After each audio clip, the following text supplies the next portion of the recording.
ನಮಸ್ಕಾರ ವೀಕ್ಷಕರೇ, ಇಂದು ನಾವು ದ್ವಿತೀಯ ಭಾಷೆ ಕನ್ನಡದ 8ನೆಯ ತರಗತಿಯ ಮೊದಲನೆಯ ಪಾಠ ಬುದ್ಧನ ಸಲಹೆ ನೋಡೋಣ. ಈ ಪಾಠವನ್ನು ಬರೆದವರು ಡಾಕ್ಟರ್ ನಿರುಪಮ. ಮೊದಲಿಗೆ ಕೃತಿಕಾರರ ಪರಿಚಯ ನೋಡೋಣ. ಡಾಕ್ಟರ್ ನಿರುಪಮ ಅವರು 1933ರಲ್ಲಿ ತುಮಕೂರು ಜಿಲ್ಲೆಯ ಕೊರಟಗೆರೆ ತಾಲೂಕಿನ ಹೊಳವನಹಳ್ಳಿಯಲ್ಲಿ ಜನಿಸಿದರು. ಸಂಸ್ಕೃತ, ತೆಲುಗು, ಕನ್ನಡ, ಇಂಗ್ಲಿಷ್, ಹಿಂದಿ, ಬಂಗಾಲಿ ಭಾಷೆಗಳನ್ನು ಚೆನ್ನಾಗಿ ಬಲ್ಲ ಇವರು ವಿವಿಧ ಭಾಷೆಗಳ ಉತ್ತಮ ಕೃತಿಗಳನ್ನು ಕನ್ನಡಕ್ಕೆ ಅನುವಾದಿಸಿದ್ದಾರೆ. ಅವುಗಳಲ್ಲಿ ಪ್ರಮುಖ ಕೃತಿಗಳೆಂದರೆ ಅಮೃತ ಕಲಶ, ಪರಿತ್ಯಕ್ತೆ, ಭುವನ ವಿಜಯ ಇವು ಕಾದಂಬರಿಗಳು. ಭಾರತೀಯ ನಾರಿ ನಡೆದು ಬಂದ ದಾರಿ, ಭಾವಮುಖಿ ಇವು ಸಂಕಲನ ಕೃತಿಗಳು. ರಣಹದ್ದು, ಅಧಿಕಾರಿಗಳ ಅವಾಂತರ ಇವು ನಾಟಕಗಳು. ಮಕ್ಕಳ ಸಾಹಿತ್ಯ 25, ಕರ್ನಾಟಕದ ಕವಿಯತ್ರಿಗಳು ಇನ್ನು ಮುಂತಾದವು. ಇವರಿಗೆ ಯುನಿಸೆಫ್ ಮಕ್ಕಳ ಸಾಹಿತ್ಯ ಶಾಶ್ವತ ಸಂಸ್ಥೆಯ ಸದೋದಿತ ಪ್ರಶಸ್ತಿ, ಆರ್ಯಭಟ ಪ್ರಶಸ್ತಿ, ಅನುಪಮ ಪ್ರಶಸ್ತಿ, ಸಾಹಿತ್ಯ ಶಿರೋಮಣಿ ಪ್ರಶಸ್ತಿ, ಅತ್ತಿಮಬ್ಬೆ ಪ್ರಶಸ್ತಿಗಳು ಲಭಿಸಿವೆ. ಬುದ್ಧನ ಸಲಹೆ ಕಥೆಯನ್ನು ಶತಮಾನದ ಮಕ್ಕಳ ಸಾಹಿತ್ಯ ಪುಸ್ತಕದಿಂದ ಆಯ್ದುಕೊಳ್ಳಲಾಗಿದೆ. ಈಗ ಪದಗಳ ಅರ್ಥ ನೋಡೋಣ.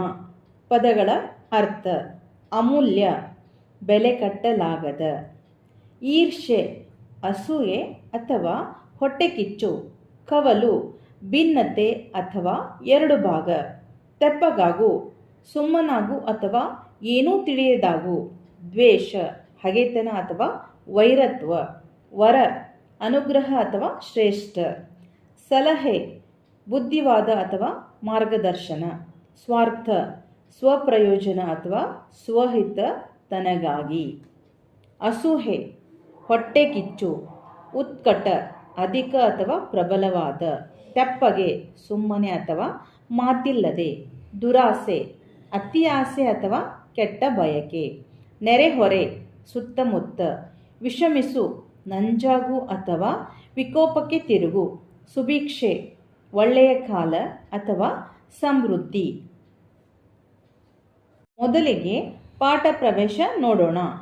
ಪಾಠ ಪ್ರವೇಶ: ಮಾನವ ಒಂದು ಕಡೆ ಪ್ರಾಕೃತಿಕ ಸಂಪನ್ಮೂಲಗಳನ್ನು ಬಳಸಿಕೊಂಡು ಸುಖ, ಶಾಂತಿ ಹಾಗೂ ಸಮೃದ್ಧಿಯ ಜೀವನ ನಡೆಸಿದರೆ, ಮತ್ತೊಂದೆಡೆ ಅದೇ ಪ್ರಾಕೃತಿಕ ಸಂಪನ್ಮೂಲಗಳನ್ನು ಬಳಸಿಕೊಳ್ಳುವಾಗ ಸ್ವಾರ್ಥ, ದ್ವೇಷ ಹಾಗೂ ದುರಾಸೆಗಳನ್ನು ತುಂಬಿಕೊಂಡು ಬದುಕನ್ನು ಸರ್ವನಾಶ ಮಾಡಿಕೊಳ್ಳುತ್ತಿದ್ದಾನೆ.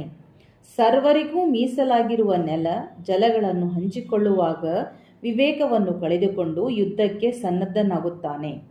ಯುದ್ಧಗಳಿಂದ ಅಪಾರ ಸಾವು ನೋವುಗಳು ಉಂಟಾಗಿ ಬದುಕು ನರಕವಾಗಿ ಬಿಡುತ್ತದೆ ಎಂಬ ಸತ್ಯವನ್ನು ಮರೆತು ಬಿಡುತ್ತಾನೆ. ಇಂದು ಮನುಷ್ಯ ಬದುಕಲು ಗಾಳಿ, ನೀರು, ಆಹಾರ ಎಷ್ಟು ಮುಖ್ಯವೋ ಸುಖ, ಶಾಂತಿ, ನೆಮ್ಮದಿಗಳೂ ಅಷ್ಟೇ ಮುಖ್ಯ ಎಂಬುದನ್ನು ಎಲ್ಲರೂ ಅರಿಯಬೇಕಿದೆ. ಜೀವನದಲ್ಲಿ ಎಂತಹ ಸಮಸ್ಯೆಗಳು ಉದ್ಭವಿಸಿದರೂ ಅವುಗಳನ್ನು ವಿವೇಕದಿಂದ ಸೌಹಾರ್ದಯುತವಾಗಿ ಬಗೆಹರಿಸಿಕೊಳ್ಳಲು ಸಾಧ್ಯವಿದೆ ಎಂಬ ಸಂದೇಶ ಬುದ್ಧನ ಸಲಹೆ ಪಾಠದ ಮೂಲಕ ವ್ಯಕ್ತವಾಗುತ್ತದೆ. ಈಗ ಪಾಠ ನೋಡೋಣ್ರಿ. ಬಹಳ ವರ್ಷಗಳ ಹಿಂದಿನ ಮಾತು. ಭಾರತದ ಉತ್ತರ ಭಾಗದಲ್ಲಿ ಕಪಿಲವಸ್ತು ಎಂಬ ನಗರವಿತ್ತು. ಅದನ್ನು ಶಾಕ್ಯರೆಂಬ ಅರಸು ಮನೆತನದವರು ಆಳುತ್ತಿದ್ದರು. ಶಾಕ್ಯರ ಅರಸ ಶುದ್ಧೋಧನಿಗೆ ಸಿದ್ಧಾರ್ಥನೆಂಬ ಮಗ ಹುಟ್ಟಿದನು. ಆತ ಬೆಳೆದ ಮೇಲೆ ಸನ್ಯಾಸ ಸ್ವೀಕರಿಸಿ ಭಗವಾನ್ ಬುದ್ಧನಾದನು. ನೋಡ್ರಿ, ಬಹಳಷ್ಟು ವರ್ಷಗಳ ಹಿಂದಿನ ಮಾತಿದು. ಭಾರತದ ಉತ್ತರ ಭಾಗದಲ್ಲಿ ಕಪಿಲವಸ್ತು ಎಂಬ ನಗರ ಇತ್ರಿ. ಅದನ್ನು ಶಾಕ್ಯರೆಂಬ ಅರಸು ಮನೆತನದವರು ಆಳ್ತಿದ್ರು. ಶಾಕ್ಯರ ಅರಸ ಶುದ್ಧೋಧನಿಗೆ ಸಿದ್ಧಾರ್ಥ ಎಂಬ ಮಗ ಹುಟ್ಟಿದರೆ ಆತ ಬೆಳೆದು ದೊಡ್ಡವನಾದ್ಮೇಲೆ ಸನ್ಯಾಸ ಸ್ವೀಕರಿಸಿ ಭಗವಾನ್ ಬುದ್ಧನಾದ. ನೋಡ್ರಿ, ಈಗ ನೇಪಾಳ ದೇಶದಲ್ಲಿ ಸೇರಿ ಹೋಗಿರುವ ಕಪಿಲವಸ್ತು ನಗರದ ಸಮೀಪದಲ್ಲಿ ಹೇಮಕೂಟ ಪರ್ವತಗಳಿವೆ. ಆ ಪರ್ವತದಲ್ಲಿ ಹುಟ್ಟಿದ ಗಂಗಾ ನದಿ ದಕ್ಷಿಣಕ್ಕೆ ಕಾಶಿನಗರದವರೆಗೆ ಹರಿದು ನಂತರ ಕವಲಾಗಿ ಬಂಗಾಳ ಸಮುದ್ರಕ್ಕೆ ಸೇರುತ್ತದೆ. ಆ ಕಾಲದಲ್ಲಿ ಗಂಗಾ ನದಿಯ ಎರಡು ಬದಿಗಳಲ್ಲಿ ಎರಡು ರಾಜ್ಯಗಳಿದ್ದವು. ಒಂದು ವತ್ಸ ರಾಜ್ಯ, ಇನ್ನೊಂದು ಮಗಧ ರಾಜ್ಯ. ಈ ನದಿಯಿಂದ ಎರಡು ರಾಜ್ಯಗಳು ಉಪಯೋಗ ಪಡೆದು ಸುಭಿಕ್ಷವಾಗಿದ್ದವು. ನೋಡ್ರಿ, ಈಗ ನೇಪಾಳ ದೇಶದಲ್ಲಿ ಸೇರಿ ಹೋಗಿರುವ ಕಪಿಲವಸ್ತು ನಗರದ ಸಮೀಪದಲ್ಲಿ ಹೇಮಕೂಟ ಪರ್ವತಗಳದಾವ್ರಿ.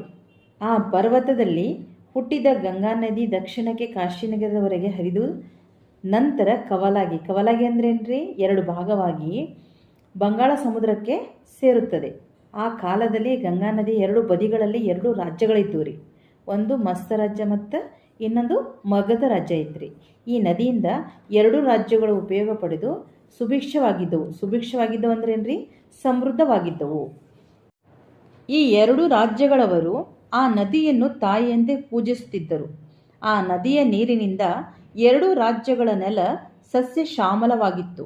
ಎತ್ತ ನೋಡಿದರೂ ಹಸಿರು ತುಂಬಿ ಬೆಳೆ ಬೆಳೆದು ಸುಭಿಕ್ಷದಿಂದ ಜನರು ಸುಖವಾಗಿದ್ದರು.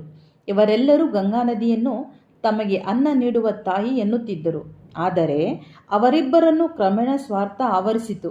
ಈ ನದಿಯ ಮೇಲೆ ತಮ್ಮ ಸಂಪೂರ್ಣ ಅಧಿಕಾರ ಸ್ಥಾಪಿಸಬೇಕೆಂಬ ದುರಾಸೆ ಈ ಎರಡು ರಾಜ್ಯಗಳ ರಾಜರಿಗೆ ಉಂಟಾಯಿತು.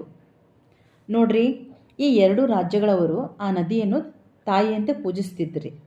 ಆ ನದಿಯ ನೀರಿನಿಂದ ಎರಡು ರಾಜ್ಯಗಳ ನೆಲ ಸಸ್ಯ ಶ್ಯಾಮಲವಾಗಿತ್ತು. ಅಂದ್ರೇನ್ರಿ, ಹಸಿರಿನಿಂದ ಕೂಡಿತ್ತು. ಎತ್ತ ನೋಡಿದರೂ ಹಸಿರು ತುಂಬಿ ಬೆಳೆ ಬೆಳೆದು ಸುಭಿಕ್ಷ ಅಂದ್ರೇನ್ರಿ, ಸಮೃದ್ಧದಿಂದ ಜನರು ಸುಖವಾಗಿದ್ದರಿ. ಇವರೆಲ್ಲರೂ ಗಂಗಾ ನದಿಯನ್ನು ತಮಗೆ ಅನ್ನ ನೀಡುವ ತಾಯಿ ಅಂತಿದ್ದರಿ. ಆದ್ರೆ ಅವರಿಬ್ಬರನ್ನು ಕ್ರಮೇಣ ಸ್ವಾರ್ಥ ಆವರಿಸಿತು. ನೋಡ್ರಿ, ಈ ನದಿಯ ಮೇಲೆ ತಮ್ಮ ಸಂಪೂರ್ಣ ಅಧಿಕಾರ ಸ್ಥಾಪಿಸಬೇಕೆಂಬ ದುರಾಸೆ, ಕೆಟ್ಟ ಆಸೆ ಈ ಎರಡು ರಾಜ್ಯಗಳ ರಾಜರಿಗೆ ಉಂಟಾಯಿತು. ನೋಡ್ರಿ, ದಿನ ಕಳೆದಂತೆ ಈ ಸ್ವಾರ್ಥ ಹೆಮ್ಮರವಾಗಿ ಬೆಳೆದು ಎರಡು ರಾಜ್ಯಗಳವರು ಯುದ್ಧಕ್ಕೆ ಸಿದ್ಧವಾಗುವ ಉತ್ಕಟ ಪರಿಸ್ಥಿತಿ ಉಂಟಾಯಿತು. ನೋಡ್ರಿ, ದಿನ ಕಳೆದಂತೆಲ್ಲ ಈ ಸ್ವಾರ್ಥ ಅಂದ್ರೇನ್ರಿ, ಸ್ವಹಿತ ಹೆಮ್ಮರವಾಗಿ ಬೆಳೆದು ಎರಡು ರಾಜ್ಯಗಳವರು ಯುದ್ಧಕ್ಕೆ ಸಿದ್ಧವಾಗುವ ಉತ್ಕಟ ಪರಿಸ್ಥಿತಿ ಅಂದ್ರಿ, ಅಧಿಕ ಅಥವಾ ಪ್ರಬಲವಾದಂತಹ ಪರಿಸ್ಥಿತಿ ಉಂಟಾಯಿತು. ನೋಡ್ರಿ, ಅವರು ಯುದ್ಧಕ್ಕೆ ನಿಂತಾಗ ಬುದ್ಧ ಭಗವಾನ್ ಅಲ್ಲಿಗೆ ಬಂದ. ಆತ ಯುದ್ಧಕ್ಕೆ ಸಿದ್ಧವಾದ ಎರಡೂ ಕಡೆಯ ಸೈನ್ಯಗಳನ್ನು ನೋಡಿ ಅವುಗಳ ನಡುವೆ ನಿಂತುಕೊಂಡ. ಬುದ್ಧ ದೇವನನ್ನು ನೋಡಿ ಎರಡೂ ಕಡೆಯವರು ಸ್ವಲ್ಪ ಹಿಂದಕ್ಕೆ ಸರಿದರು. ನೋಡ್ರಿ, ಅವರು ಯುದ್ಧಕ್ಕೆ ನಿಂತಾಗ ಭಗವಾನ್ ಬುದ್ಧ ಅಲ್ಲಿಗೆ ಬಂದರಿ. ಆತ ಯುದ್ಧಕ್ಕೆ ಸಿದ್ಧವಾದ ಎರಡೂ ಕಡೆಯ ಸೈನ್ಯಗಳನ್ನು ನೋಡಿ ಅವರಿಬ್ಬರ ನಡುವೆ ನಿಂತುಕೊಂಡರಿ. ಬುದ್ಧ ದೇವನನ್ನು ನೋಡಿ ಎರಡೂ ಕಡೆಯವರು ಸ್ವಲ್ಪ ಹಿಂದಕ್ಕೆ ಸರಿದರು. ನೋಡ್ರಿ, ಬುದ್ಧ ದೇವನು ಇಬ್ಬರೂ ರಾಜಮಂತ್ರಿಗಳನ್ನು ಹಾಗೂ ಇತರ ಅಧಿಕಾರಿಗಳನ್ನು ತನ್ನ ಬಳಿಗೆ ಕರೆದು ಎಲ್ಲರಿಗೂ ಕೇಳಿಸುವಂತೆ ಗಟ್ಟಿಯಾಗಿ ಹೇಳಿದ. ನೋಡ್ರಿ, ಬುದ್ಧ ದೇವ ಇಬ್ಬರೂ ರಾಜಮಂತ್ರಿಗಳನ್ನು ಹಾಗೂ ಇತರ ಅಧಿಕಾರಿಗಳನ್ನು ತನ್ನ ಕಡೆ ಕರೆದು ಎಲ್ಲರಿಗೂ ಕೇಳಿಸುವಂತೆ ಗಟ್ಟಿಯಾಗಿ ಕೇಳ್ತಾನೆ. ನೋಡ್ರಿ, ಏನು ಕೇಳ್ತಾನೆ ನೋಡ್ರಿ, ನೀವು ಯುದ್ಧ ಮಾಡಲು ಏಕೆ ಸಿದ್ಧರಾಗಿದ್ದೀರಿ? ನೀವು ಯುದ್ಧ ಮಾಡ್ಬೇಕಂತ ಹೇಳಿ ಯಾಕೆ ರೆಡಿಯಾಗಿರಿ? ನಮ್ಮ ಜೀವನಾಧಾರವಾದ ಗಂಗಾ ನದಿಯ ನೀರಿಗಾಗಿ ಅವರೆಲ್ಲರೂ ಒಕ್ಕೊರಲಿನಿಂದ ಉತ್ತರವಿತ್ತರು. ನೋಡ್ರಿ, ನಮ್ಮ ಜೀವನಾಧಾರವಾದಂತಹ ಗಂಗಾ ನದಿಯ ನೀರಿಗಾಗಿ ಅವರೆಲ್ಲರೂ ಒಕ್ಕೊರಲಿನಿಂದ ಅಂದ್ರಿ ಒಂದೇ ಧ್ವನಿಯಲ್ಲಿ ಉತ್ತರ ಹೇಳ್ತಾರೆ. ನೋಡ್ರಿ, ನದಿಯ ನೀರು, ಮಾನವ ರಕ್ತ ಇವೆರಡರಲ್ಲಿ ಯಾವುದು ಹೆಚ್ಚು ಬೆಲೆಯುಳ್ಳದ್ದು? ನೋಡ್ರಿ, ನದಿ ನೀರು, ಮಾನವ ರಕ್ತ ಇವೆರಡರಾಗ ಯಾವುದು ಹೆಚ್ಚು ಬೆಲೆಯುಳ್ಳದ್ದು ಅಂತ ಬುದ್ಧದೇವ ಕೇಳ್ತಾನ್ರಿ. ಮನುಷ್ಯರ ರಕ್ತ ನದಿ ನೀರಿಗಿಂತ ತುಂಬ ಬೆಲೆಯುಳ್ಳದ್ದು ಎಂದು ಎರಡು ಕಡೆಯವರಿಂದ ಉತ್ತರ ಬಂತು. ಅವ್ರ ಕಡೆಯಿಂದ ಏನು ಉತ್ತರ ಬಂದ್ರಿ?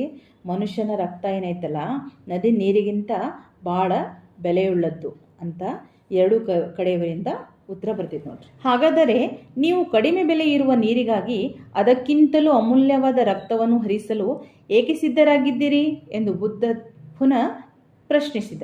ಹಂಗಂದ್ರೆ ನೀವು ಕಡಿಮೆ ಬೆಲೆ ಇರುವಂತಹ ನೀರಿಗಾಗಿ ಅದಕ್ಕಿಂತಲೂ ಅಮೂಲ್ಯವಾದಂತಹ ರಕ್ತವನ್ನು, ಅದಕ್ಕಿಂತಲೂ ಶ್ರೇಷ್ಠವಾದಂತಹ ರಕ್ತವನ್ನು ಹರಿಸಲು ಏಕೆ ಸಿದ್ಧರಾಗಿದ್ದೀರಿ ಅಂತ ಬುದ್ಧದೇವ ಪುನಃ ಪ್ರಶ್ನಿಸ್ತಾನ್ರಿ.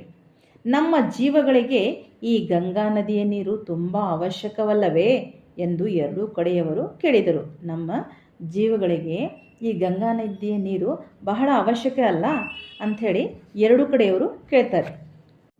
ನೀವು ಜೀವಿಸಬೇಕೆಂದಿದ್ದೀರಲ್ಲವೇ, ಮತ್ತೆ ಸಾಯಲಿಕ್ಕೆ ಸಿದ್ಧರಾಗಿದ್ದೀರಿ ಎಂದು ಕೇಳಿದ ಬುದ್ಧ. ನೀವು ಜೀವಿಸ್ಬೇಕಂದಿರಿ ಮತ್ತು ಸಾಯಕ್ಕೆ ಸಿದ್ಧರಾಗಿರಿ ಅಂತ ಬುದ್ಧ ಕೇಳ್ತಾನ್ರಿ. ಎರಡೂ ರಾಜ್ಯದ ಮಂತ್ರಿಗಳು ಹೀಗೆ ಹೇಳಿದರು. ನೋಡ್ರಿ, ಎರಡು ರಾಜ್ಯಗಳ ಮಂತ್ರಿಗಳು ಹೆಂಗೆ ಹೇಳ್ತಾರಂತ ನೋಡ್ರಿ. ಸ್ವಾಮಿ, ಎರಡು ರಾಜ್ಯಗಳ ನಡುವೆ ದ್ವೇಷ ಅಸೂಯೆಗಳಿಂದ ಪರಿಸ್ಥಿತಿ ವಿಷಮಿಸಿದೆ. ಇದಕ್ಕೆ ಪರಿಹಾರವೇ ಇಲ್ಲ. ಈಗ ಯುದ್ಧದ ಹೊರತು ಬೇರೆ ದಾರಿ ಇಲ್ಲ. ಸ್ವಾಮಿ, ಎರಡು ರಾಜ್ಯಗಳ ನಡುವೆ ದ್ವೇಷ ಅಸೂಯೆಗಳಿಂದ ಪರಿಸ್ಥಿತಿ ವಿಕೋಪಕ್ಕೆ ತಿರುಗೈತಿ. ಇದಕ್ಕೆ ಪರಿಹಾರನ ಇಲ್ಲ. ಈಗ ಯುದ್ಧ ಮಾಡೋದು ಬಿಟ್ಟು ಬೇರೆ ದಾರಿ ಇಲ್ಲ ಅಂತ ಹೇಳ್ತಾರೆ. ಬುದ್ಧದೇವ ನಕ್ಕು, ನೀವು ದ್ವೇಷದಿಂದ ದ್ವೇಷವನ್ನು ಜಯಿಸಲು ಹೋದರೆ ಕೊನೆಗೆ ನಿಮಗೆ ಉಳಿಯುವುದು ಈರ್ಷೆಯೇ. ಇವುಗಳಿಂದ ಜೀವಗಳಿಗೆ ದುಃಖವೇ ಹೊರತು ಸುಖವಲ್ಲ. ಈಗ ಸುಖವಾಗಿರುವ ನೀವು ದುಃಖ ತಂದುಕೊಳ್ಳುವ ಮಾರ್ಗ ಇದು ಎಂದಾಗ ಎರಡು ಕಡೆಯ ರಾಜರು ತೆಪ್ಪಗಾದರು. ಅವರು ಕೇಳಿದರು. ಬುದ್ಧದೇವ ನಗ್ತಾನ್ರಿ. ನೀವು ದ್ವೇಷದಿಂದ ದ್ವೇಷವನ್ನು ಜಯಿಸಲು ಹೋದರೆ ಕೊನೆಗೆ ನಿಮ್ಗೆ ಉಳಿಯುವುದು ಈರ್ಷೆಯೇ. ಈರ್ಷೆ ಅಂದ್ರೇನ್ರಿ? ಅಸೂಯೆ, ಹೊಟ್ಟೆ ಕಿಚ್ಚು. ಇವುಗಳಿಂದ ಜೀವಿಗಳಿಗೆ ದುಃಖವೇ ಹೊರತು ಸುಖವಿಲ್ಲ. ಇವುಗಳಿಂದ ಜೀವಿಗಳಿಗೆ ದುಃಖ ಸಿಗ್ತೈತೆ ಹೊರತು ಸುಖ ಸಿಗಂಗಿಲ್ಲ. ಈಗ ಸುಖವಾಗಿರುವ ನೀವು ದುಃಖ ತಂದುಕೊಳ್ಳುವ ಮಾರ್ಗ ಇದು. ಈಗ ಆರಾಮದಿರಿ, ದುಃಖ ತಂದುಕೊಳ್ಳುವಂತಹ ಮಾರ್ಗ ಇದು ಎಂದಾಗ ಎರಡು ಕಡೆಯ ರಾಜರು ತೆಪ್ಪಗಾದರು, ಸುಮ್ಮನಾದರು. ನೋಡ್ರಿ, ಅವ್ರು ಕೇಳ್ತಾರೆ. ಏನು ಕೇಳ್ತಾರ್ರಿ? ಹಾಗಾದರೆ ಏನು ಮಾಡಬೇಕೆನ್ನುತ್ತೀರಿ ಭಗವಾನ್? ಹಂಗಂದ್ರೆ ಏನು ಮಾಡ್ಬೇಕಂತೀರಿ ನಮ್ಗೆ ಅಂತ ಕೇಳ್ತಾರ್ರಿ. ಮನುಷ್ಯ ಸುಖವಾಗಿ ಜೀವಿಸಲು ನೀರು, ಗಾಳಿ, ಆಹಾರ ಎಲ್ಲವೂ ಮುಖ್ಯವಾದಂತೆ ಶಾಂತಿಯೂ ಅಷ್ಟೇ ಮುಖ್ಯ. ಯುದ್ಧದಿಂದ ಶಾಂತಿ ನಾಶವಾಗುತ್ತದೆ. ನೀವೇ ಕೈಯಾರೆ ನಿಮ್ಮ ಸುಖ ನಾಶ ಮಾಡಿಕೊಳ್ಳುವುದನ್ನು ಬಿಟ್ಟು ವಿವೇಕ ತಂದುಕೊಂಡು ಸುಖವಾಗಿರಿ. ಪ್ರಕೃತಿ ಜೀವಿಗಳಿಗೆ ವರವೇ ಹೊರತು ಶಾಪವಲ್ಲ. ಈ ವರವನ್ನು ಸರ್ವ ಮಾನವರು ಸಮಾನವಾಗಿ ಹಂಚಿಕೊಂಡಾಗ ಎಲ್ಲರಿಗೂ ಸುಖ ಶಾಂತಿ ಸಿಗುತ್ತದೆ ಎಂದು ಬುದ್ಧದೇವ ಬೋಧಿಸಿದ. ಎರಡೂ ಕಡೆಯ ರಾಜರಿಗೆ ಈ ಸಲಹೆ ಸತ್ಯವೆನಿಸಿತು. ಎಲ್ಲರೂ ಬುದ್ಧದೇವನಿಗೆ ನಮಸ್ಕರಿಸಿ ಯುದ್ಧ ಬೇಡವೆಂದು ತಮ್ಮ ತಮ್ಮ ಊರಿಗೆ ಹೊರಟರು. ಅಂದಿನಿಂದ ಆ ಎರಡೂ ರಾಜ್ಯದ ಜನರು ಸ್ನೇಹದಿಂದ ಸುಖವಾಗಿದ್ದರು. ನೋಡ್ರಿ, ಮನುಷ್ಯ ಸುಖವಾಗಿ ಜೀವಿಸ್ಬೇಕಂದ್ರೆ ನೀರು, ಗಾಳಿ, ಆಹಾರ ಎಲ್ಲನೂ ಮುಖ್ಯ ಆಕೈತಿ. ಅದ್ರ ಜೊತೆಗೆ ಶಾಂತಿಯೂ ಕೂಡ ಅಷ್ಟೇ ಮುಖ್ಯ. ಯುದ್ಧದಿಂದ ಶಾಂತಿ ನಾಶ ಆಕೈತಿ. ನಿಮ್ಮ ಕೈಯಾರ ಸುಖ ನಾಶ ಮಾಡಿಕೊಳ್ಳೋದನ್ನು ಬಿಟ್ಟು ವಿವೇಕದಿಂದ, ತಿಳುವಳಿಕೆಯಿಂದ ಸುಖವಾಗಿರ್ರಿ. ಪ್ರಕೃತಿ ಜೀವಿಗಳಿಗೆ ವರ ಆದ್ರೆ ಶಾಪ ಅಲ್ಲ. ಈ ವರವನ್ನು ಸರ್ವ ಮಾನವರು ಸಮಾನವಾಗಿ ಹಂಚಿಕೊಂಡಾಗ ಎಲ್ಲರಿಗೂ ಸುಖ ಶಾಂತಿ ಸಿಗ್ತೈತಿ ಎಂದು ಬುದ್ಧದೇವ ಬೋಧಿಸ್ತಾನ್ರಿ. ಎರಡು ಕಡೆ ರಾಜರಿಗೆ ಬುದ್ಧದೇವ ಕೊಟ್ಟಂತಹ ಸಲಹೆ ಸತ್ಯ ಅನಿಸ್ತೈತಿ, ಸರಿ ಅನಿಸ್ತೈತಿ. ಎಲ್ಲರೂ ಬುದ್ಧದೇವನಿಗೆ ನಮಸ್ಕಾರ ಮಾಡಿ ಯುದ್ಧ ಬೇಡ ಅಂದು ತಮ್ಮ ತಮ್ಮ ಊರಿಗೆ ಹೊಕ್ಕಾರ್ರಿ.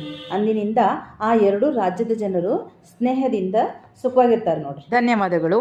ಈ ವಿಡಿಯೋ ನಿಮ್ಗೆ ಇಷ್ಟ ಆಗಿತ್ತಂದ್ರೆ ನಿಮ್ಮ ಫ್ರೆಂಡ್ಸ್ಗೂ ಶೇರ್ ಮಾಡಿರಿ.